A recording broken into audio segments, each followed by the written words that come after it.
Assalomu alaykum, xayrli tong hammaga. Qalasizlar, yaxshimisizlar? Bizda parda tikyapmiz hozir. Mana bu meni yangi chevar xonam.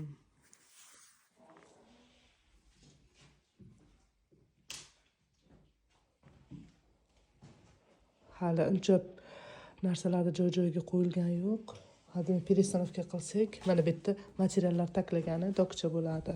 Xudo xohlasa. Bugun biz shu yerda qolganmiz.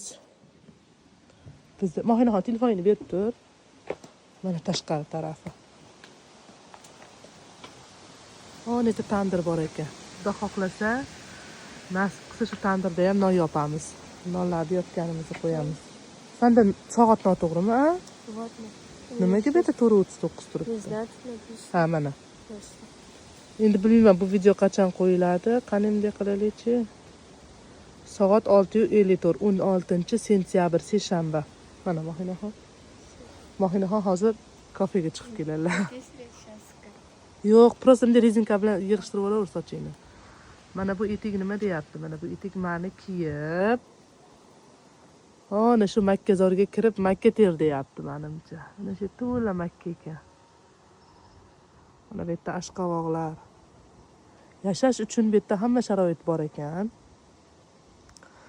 Biz mana bu joyda ikkita xonasini oldik.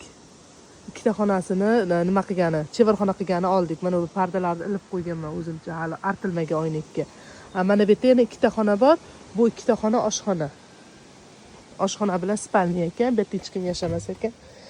Shunga hozir mana gazlarni qaranglar. Gaz baland, lekin pastlab qo'ydim.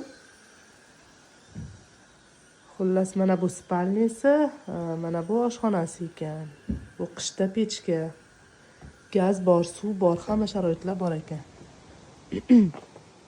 Shunaqa qilib hozir men Furqat rayonini Ingichka degan mahallasidaman. Mahallami, ko'chami shu yerdaman.